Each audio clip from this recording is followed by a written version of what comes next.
नमस्कार, news brief देख रहे हैं आप और मैं हूं प्रियंका गुप्ता आपके साथ। तो चलिए शुरुआत करते हैं खबरों की। जम्मू कश्मीर की सियासत उस वक्त गर्मा गई जब वहीद पारा ने जम्मू कश्मीर विधानसभा में नए डिवीजन और जिले बनाने को लेकर बिल पेश किया। इस प्रस्ताव के सामने आते ही राजनीतिक बयानबाजी तेज हो गई है और इस मुद्दे पर प्रतिक्रिया देते हुए कैबिनेट मंत्री सकीना इत्तू ने पीडीपी पर निशाना साधा। उन्होंने सवाल उठाया कि जब पीडीपी सत्ता में थी तब इस तरह का बिल क्यों नहीं लाया गया। उन्होंने इसे राजनीतिक फायदा उठाने की कोशिश करार दिया। एक हो गया काम करना, एक काम करना और बिल लाने में अलग अलग चीजें हैं। जब सरकार पीडीपी की थी तब इन्होंने क्यों नहीं ये बिल लाया, तब इन्होंने इस बिल को पास क्यों नहीं किया। उस वक्त वो कर सकते थे। जैसे उमर अब्दुल्ला साहब ने अपने टाइम पे एडमिनिस्ट्रेटिव यूनिट्स, मेरे फादर के टाइम पे एक डेजपोरा में रूरल डेवलपमेंट ब्लॉक हुआ करता था। मजगाम से लोग आते थे, लाइनों में खड़ा लगते थे, उनका कोई काम नहीं होता था। तन्योकंडी मरक से लोग आते थे। लेकिन मेरे टाइम पे जब मैं मिनिस्टर थी, जब उमर अब्दुल्ला साहब चीफ मिनिस्टर थे, जो नए एडमिनिस्ट्रेटिव यूनिट्स गए उसमें डीके मरक को हमने रूरल डेवलपमेंट ब्लॉक दिया। आज हजारों काम वहां पे होते हैं उनके डोर स्टेप्स पे। मंजगाम में हमने दिया, पालू में मैंने दिया। जब 14 में सरकार बनी पीडीपी की, तब ये बिल, अगर उनको सिंसियरिटी थी, अगर वो वाकई में हिली डिस्ट्रिक्ट पे काम करना चाहते थे, हिली डिस्ट्रिक्ट देना चाहते थे, उस वक्त ये बिल क्यों नहीं लाई अपनी सरकार में, इस बिल को पास क्यों नहीं किया। आज उनके पास 4 मेंबर है। ये तो हो गई वोट पॉलिटिक्स करना, बजाय इसके कि लोगों को फायदा देना। नेशनल कॉन्फ्रेंस से कभी वोट पॉलिटिक्स नहीं की, बल्कि लोगों को फायदा दिया है। लोगों के डोर स्टेप्स पे शेर कश्मीर से लेके सिंगल एडमिनिस्ट्रेशन का कंसेप्ट अगर किसी ने यहाँ दिया, वो शेर कश्मीर ने दिया। वो जाते थे डिस्ट्रिक्ट में, डीसीज को बुलाते थे, लोगों को बुलाते थे। बोर्ड मीटिंग्स का कंसेप्ट किसने दिया, सरपंच पंच का कंसेप्ट किसने दिया, वो शेर कश्मीर शेख मोहम्मद अब्दुल्ला। कठुआ में फ्लोरिकल्चर विभाग द्वारा एमआईडीएच योजना के तहत किसानों के लिए प्रशिक्षण और जागरूकता कार्यक्रम आयोजित किया गया। इस पहल का उद्देश्य फूलों की आधुनिक खेती को बढ़ावा देना और किसानों की आय में वृद्धि करना है। कार्यक्रम के दौरान किसानों को उन्नत तकनीकों, नर्सरी प्रबंधन और बेहतर मार्केटिंग रणनीतियों की जानकारी दी गई। साथ ही उच्च गुणवत्ता वाले बीज भी उपलब्ध करवाए गए। विशेषज्ञों ने किसानों को नई तकनीकों को अपनाकर बेहतर उत्पादन और मुनाफा हासिल करने के लिए प्रेरित किया। बड़ा अच्छा प्रोग्राम आपने इसलिए, मैं जो अच्छा वर्ड यूज़ कर रहा हूँ वो इस एंगल से कह रहा हूँ कि सभी डिपार्टमेंट की पार्टिसिपेशन थी और जो भी कोई अवेयरनेस गेन करना चाहता था उनको प्रॉपर अवेयरनेस दी गई। और उसके साथ जो हमारे प्रोग्रेसिव फार्मर्स यहाँ आए थे, उन्होंने जो अपने एक्सपीरियंसेस शेयर किए, उससे हमें सीख मिलती है कि हमें भी एग्रीकल्चर सेक्टर में काफ़ी कुछ करने को मिला। युवा हमारे जो हैं वो पढ़े लिखे हैं और जिनके दिमाग बड़े शार्प हैं, मैं उनसे अनुरोध करूँगा इन डिपार्टमेंट्स में जो एग्रीकल्चर एंड अलाइड सेक्टर हमारे हैं उनके साथ जुड़ के अपनी जानकारी हासिल करें और किसी भी इनमें आपकी जो मनपसंदीदा चीज़ हो, एरिया हो, उसमें काम करें। और यहाँ पे आपने देखा जो हमारे प्रोग्रेसिव फार्मर्स हैं, किस तरह से उन्होंने अपनी प्रॉफिटेबिलिटी शेयर की और किस तरह से वो अब कमर्शियली, इकोनॉमिकली वो स्टेबल हो चुके हैं। तो मैं चाहूँगा कि हमारे बाकी युवा जो हैं, जो ये चीज़ दुहाई देते हैं कि हम अनएम्प्लॉयड हैं, अनएम्प्लॉयड कोई नहीं है। आप मेहनत करिए और जिस तरह से हमारे ये लोग यहाँ पे काम कर रहे हैं, और जैसा आपने मेंशन किया कि फीमेल्स काफ़ी हैं, फीमेल्स का अगर आप देखेंगे तो कठुआ में ऑलरेडी जो हमारे इस सेक्टर में है काफ़ी फीमेल्स ने काम किया है, चाहे वो मिशन युवा हो या एसएडीपी की स्कीम्स हो, उन्होंने काफ़ी लाभ हासिल किए हैं। मैं चाहूँगा, अर्ज करूँगा आपके थ्रू हर किसी को, हमारे युवा जो है वो बढ़ कर के इसमें शामिल हों और इन चीज़ों का बेनिफिट लें। स्कीम्स बड़ी सारी हैं और उनके पास इनोवेशन भी। पुंछ में भारतीय जनता पार्टी ने नंगली साहिब ब्लॉक से कॉन्स्टिट्यूशनल कॉन्फ्रेंस की औपचारिक शुरुआत कर जन समस्याओं को सीधे सुनने की पहल की है। कार्यक्रम की शुरुआत दरवेश गुलाम कादिर के दरबार में हाजिरी और दुआ के साथ हुई, जहां देश के अमन चैन और लोगों की भलाई की कामना की गई। इस मौके पर अर्बन लोकल बॉडी के कन्वीनर पवन सिंह मुख्य अतिथि रहे। जिला अध्यक्ष सरदार गुरदीप सिंह की अगुवाई में आयोजित कार्यक्रम में बड़ी संख्या में कार्यकर्ताओं और स्थानीय लोगों ने हिस्सा लिया। वक्ताओं ने कहा कि इस मंच के जरिए जनता और सरकार के बीच संवाद मजबूत होगा। नंगाली साहब में ये जनसभा, इसमें हमारे सीनियर नेता राजेंद्र गुप्ता जी, ये जो बैठक है ये जिला अध्यक्ष गुरदीप सिंह खालसा की अध्यक्षता में यहाँ पे कंटेस्टिंग कैंडिडेट गनी साहब और ये सब आम लोगों के बीच भारतीय जनता पार्टी की क्या नीति है। आने वाले समय में मेरा जम्मू कश्मीर हरा भरा, मजबूत और विकास की प्रगति की तरफ चले, उसके लिए आज सब लोग हम यहाँ बैठ के एक मंथन किया, एक चिंतन किया इस विषय पे कि ये जो पुंछ और राजौरी, ये दो जिले हैं जो विकास से पिछड़े हुए हैं, जो कि भारतीय जनता पार्टी का कसूर नहीं है। ये 70 वर्षों से इन लोगों के साथ जो सरकारें यहाँ बनी, उन्होंने धोखा किया है। अब इन लोगों को ये समझ आ चुकी है। मुझे लगता है कि जो आने वाला समय है, चाहे वो स्थानीय शहरी निकाय चुनाव हो, पंचायत के हों, डीडीसी के हों, तो उनमें भारतीय जनता पार्टी प्रचंड बहुमत के साथ अपनी सरकार बनाएगी। मैं शुक्रिया अदा करता हूँ यहाँ के अवाम का कि ये लोग नेशनलिस्ट हैं। कई बार यहाँ पे ये जो बॉर्डर पास है, कई बार इन्होंने पाकिस्तान से जो षड्यंत्र वो रचता है, वो उसका जो कष्ट है, नरेंद्र मोदी जी की अध्यक्षता में हम सब से हो के अब ये कॉन्स्टिट्यूशन लेवल पे जो है ऐसी बैठकें जो है वो हो रही हैं। इसके बाद ये मंडल में जाएंगी, मंडल के बाद ये बूथ लेवल तक भारतीय जनता पार्टी की जो बात है वो लेके जाएंगी, ताकि अपनी पार्टी को मजबूत किया जाए, अपने कार्यकर्ता को मजबूत किया जाए और उन्हें पार्टी की जो नीतियाँ हैं वो समझाई जाए और पार्टी के साथ उनको जोड़ा जाए और उनकी जो बात है उनको लेके अपनी हाईकमान तक ले जाया जाए, ताकि उनका जीवन स्तर जो है वो कैसे जो है वो ठीक हो। मैं जा रहा हूँ जगह जगह, हम देखते हैं जहाँ जा रहे हैं वहाँ देखते हैं 1.5 साल हो गया लगभग नेशनल कॉन्फ्रेंस और कांग्रेस की सरकार जम्मू कश्मीर में बने हुए, और पिछले 80 साल से भी इन लोगों ने सरकारें चलाई, मगर आज भी लोग पानी, बिजली, सड़कें, स्कूल, इनके लिए अपने आप को महरूम है। जो यहाँ खास आज का जो विषय जो आप देख रहे हैं, जो भारतीय जनता पार्टी का जो सिपाही है आपको वो फील्ड में मिलेगा, कार्यकर्ताओं के पास मिलेगा और पब्लिक में मिलेगा, जो लोगों को पूछने के लिए, लोगों से बात करने के लिए जो उनके काम है और आने वाले वक्त में अपने देश को, अपनी पार्टी को मजबूत कैसे किया जाए और इस इलाके की डेवलपमेंट कैसे की जाए।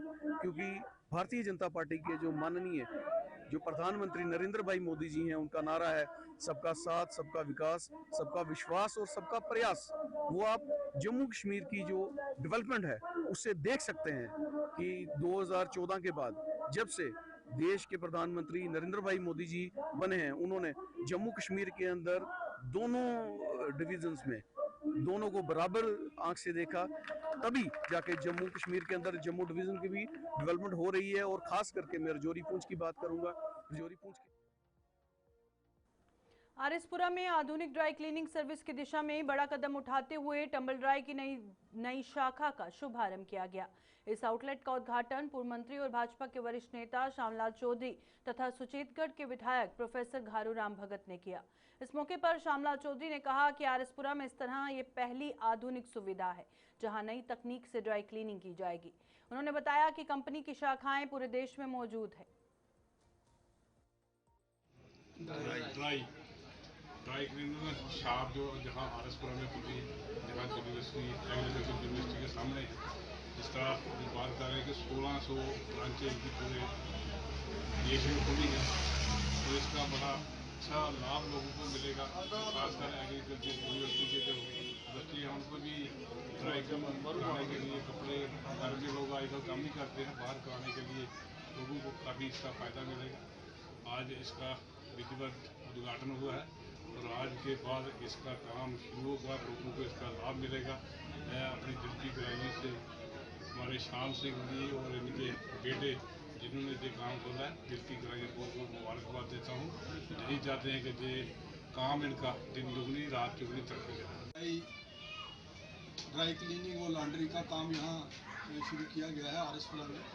मैं समझता हूँ ये इस किस्म की पहली फ्रेंचाइज है यहाँ आरएसपुरा में और इसकी पूरे एरिया में सख्त ज़रूरत है, क्योंकि ड्राई क्लीनिंग इन्होंने मुझे बताया कि ऐसे ऐसे काम इसमें होंगे जो पहले यहाँ आरएसपुरा में भी उसकी सुविधा नहीं थी।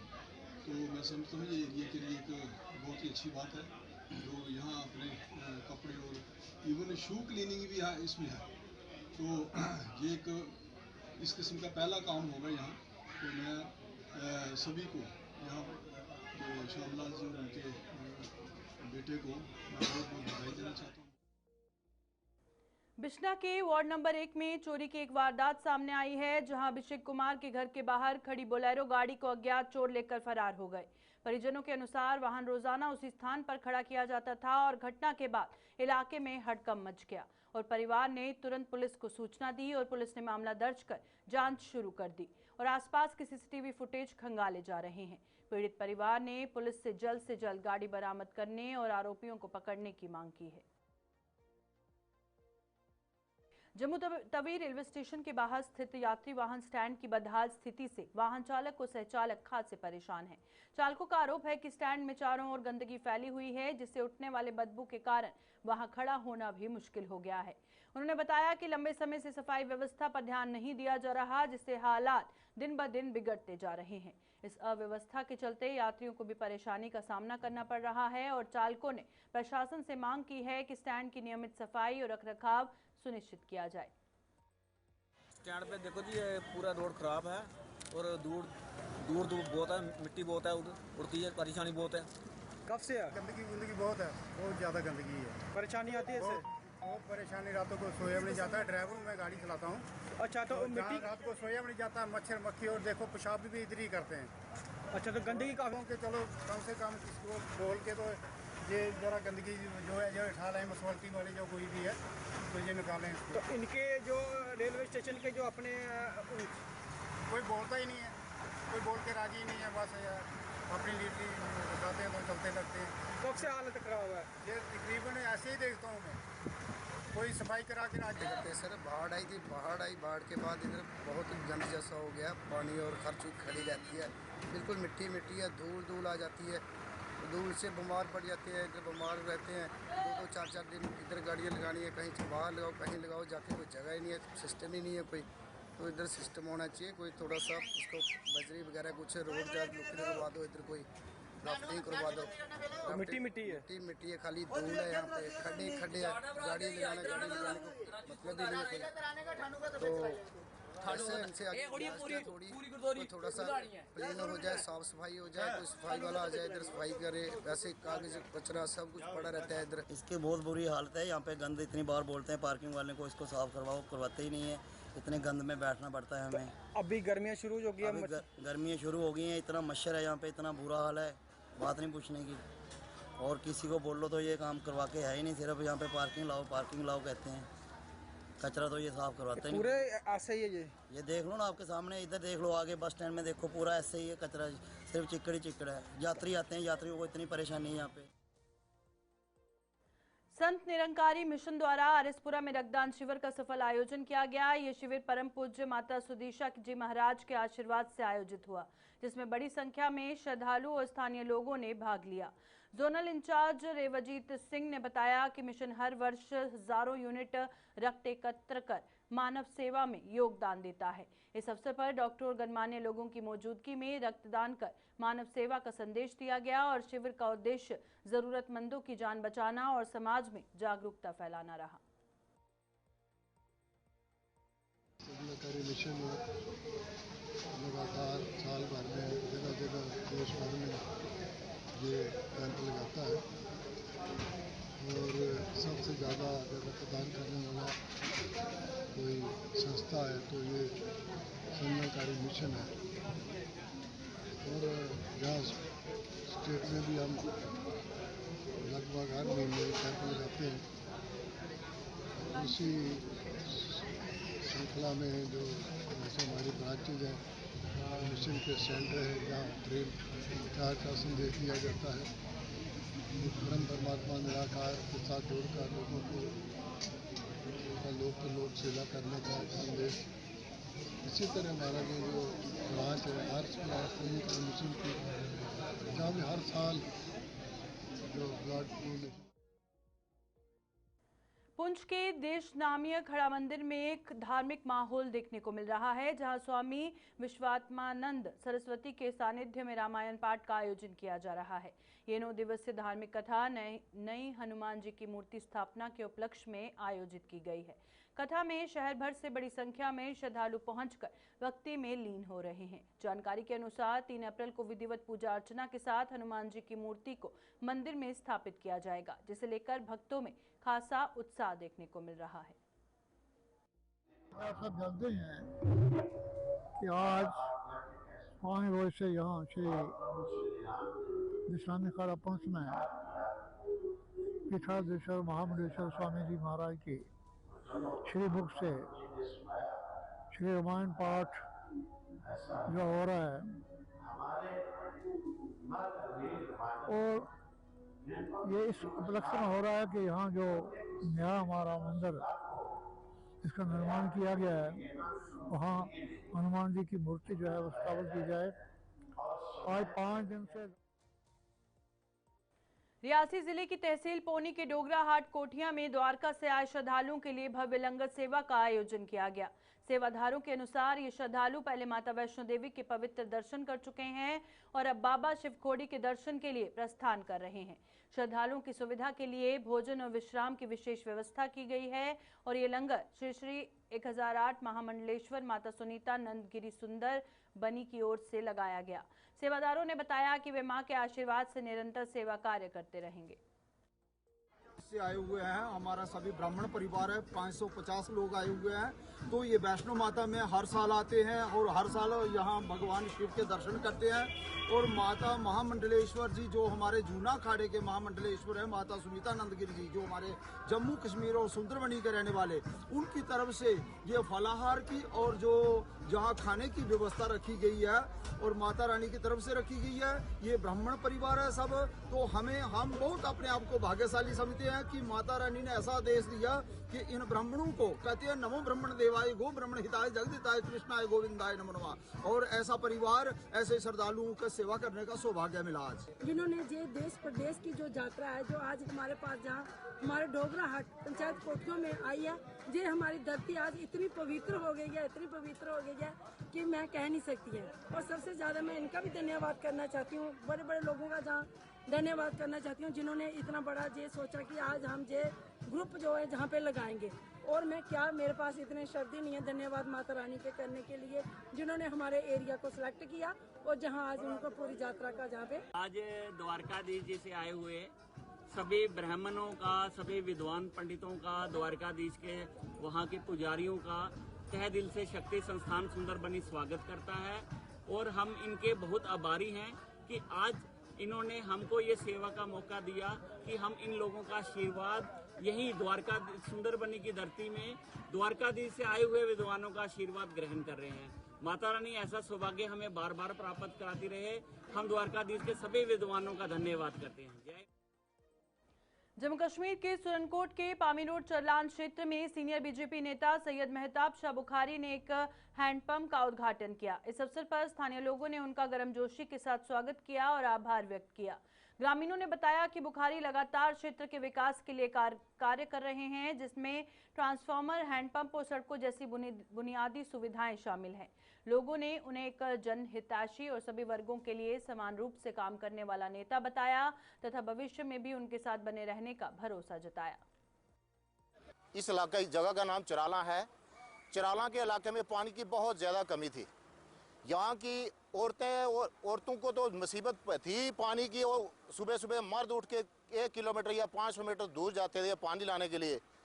तो एक बार पहले भी दूसरी जगह में इन्होंने पंप दिया। चलो बहुत शुक्रगुजार हैं हम पूरी पब्लिक सबका, बहारी साहब का हम शुक्रिया अदा करते हैं कि वो पंप फेल हुआ, दोबारा इन्होंने फिर इस जगह में पंप दिया। और पीर साहब ने हमें पंप दिया था तो वो पानी की हमें बहुत बड़ी तंगी थी। हम 2-4 किलोमीटर दूर से पानी लाते थे, तो उसमें हमें कंधे पे उठा के लाना पड़ता था। तो इससे चलो पानी थोड़ा नज़दीक हो जाएगा। पीर का साहब का बड़ा। देश की सेवा में 31 वर्षों का शानदार सैन्य करियर पूरा करने के बाद कर्नल सुशील शर्मा ने एक नई मिसाल पेश की है। नॉर्दर्न कमांड में मिलिट्री फॉर्म्स के डायरेक्टर के रूप में अहम भूमिका निभाने के बाद उन्होंने उधमपुर के काबा गांव में आधुनिक खेती की शुरुआत की है। उनका ये हाईटेक फार्म आज इनोवेशन का केंद्र बन चुका है, जहां दुर्लभ फूलों, उन्नत सब्जियों और फार्म टू टेबल उत्पादों का उत्पादन किया जा रहा है। कर्नल शर्मा सिर्फ खेती तक सीमित नहीं है, बल्कि क्षेत्र के युवाओं को आधुनिक कृषि की ओर प्रेरित भी कर रहे हैं। उनका ये सफर दिखाता है कि रिटायरमेंट के बाद भी नई राहें बनाई जा सकती हैं और समाज में सकारात्मक बदलाव लाया जा सकता है। फौजी से किसान बनने की प्रेरक कहानी, रिटायरमेंट के बाद नई शुरुआत। देश की सीमाओं की रक्षा में 31 वर्षों तक सेवा देने के बाद कर्नल सुशील शर्मा ने ये साबित कर दिया कि अनुशासन और समर्पण सिर्फ फौजी जीवन तक सीमित नहीं होता, बल्कि नागरिक जीवन में भी नई राहें खोल सकता है। नॉर्दर्न कमांड में मिलिट्री फार्म्स में डायरेक्टर के रूप में अपनी सेवाएं देने के बाद उन्होंने एक बिल्कुल अलग क्षेत्र आधुनिक खेती और बागवानी में कदम रखा। वर्दी से खेती तक का उनका ये सफर न केवल प्रेरणादायक है, बल्कि ये भी दिखाता है कि रिटायरमेंट के बाद जीवन में नई शुरुआत संभव है। कावा गांव में हाईटेक फार्म, आधुनिक तकनीक से बड़ी उपज। उधमपुर जिले के कावा गांव में कर्नल शर्मा ने अपनी निजी जमीन पर एक अत्याधुनिक फार्म विकसित किया है। ये फार्म पारंपरिक खेती से अलग हाईटेक तकनीकों पर आधारित है, जहां वैज्ञानिक तरीके से फसल उत्पादन किया जाता है। कृषि और बागवानी विभाग के सहयोग से उन्हें इस फार्म को एक मॉडल प्रोजेक्ट के रूप में विकसित किया है। यहाँ जल प्रबंधन, उन्नत बीज और आधुनिक उपकरणों का उपयोग कर बेहतर उत्पादन हासिल किया जा रहा है, जिससे स्थानीय किसानों के लिए भी एक उदाहरण स्थापित हो रहा है। विलेज कावा में रिटायरमेंट के बाद अपनी सेकंड इनिंग शुरू की, जिसमें हम वेजिटेबल और फ्लावर सीडलिंग्स ग्रो कर रहे हैं, पॉटेड प्लांट्स भी ग्रो कर रहे हैं और रेडी टू डिस्प्ले और रेडी टू टेबल वेजिटेबल्स और फ्लावर्स प्रोड्यूस कर रहे हैं। विलेज कावा ब्लेस्ड है कि उसमें क्लाइमेटिक कंडीशंस तो बहुत अच्छी होने के साथ साथ में फुली इरिगेटेड एरिया है ये, जिसमें कन्वेंशनली वही धान और गेहूं की खेती की जा रही है। कुछ इंटरप्राइजिंग फार्मर्स हैं जो वेजिटेबल्स ग्रो कर रहे हैं, लेकिन फ्लोरिकल्चर की तरफ किसी का भी ध्यान अभी तक इस एरिया में नहीं गया है।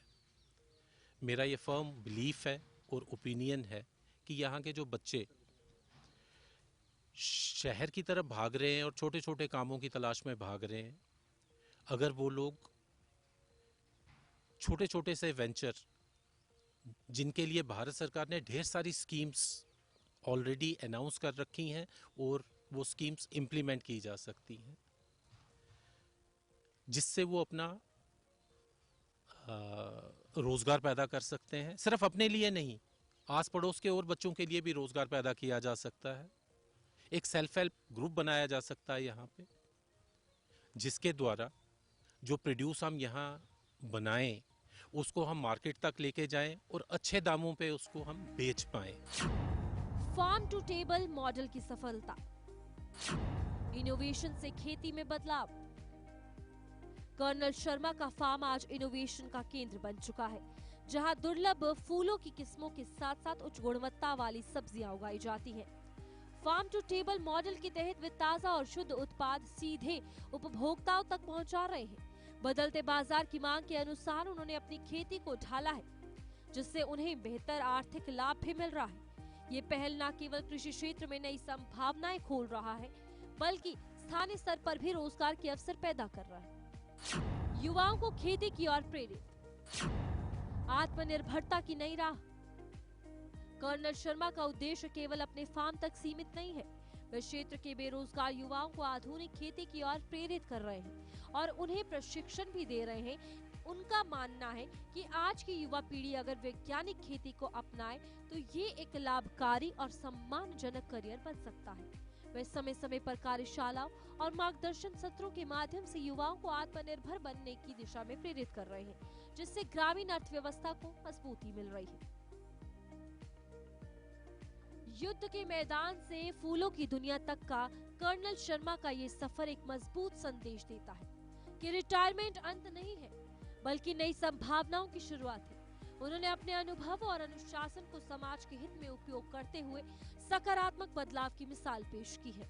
उनकी ये पहल न केवल कृषि क्षेत्र में नवाचार को बढ़ावा दे रही है, बल्कि समाज में प्रेरणा का स्रोत भी बनी है। कर्नल शर्मा आज उन लोगों के लिए उदाहरण है जो जीवन के दूसरे पड़ाव में कुछ नया करने का सपना देखते हैं। न्यूज ब्रीफ में फिलहाल इतना ही। दीजिए इजाजत। नमस्कार।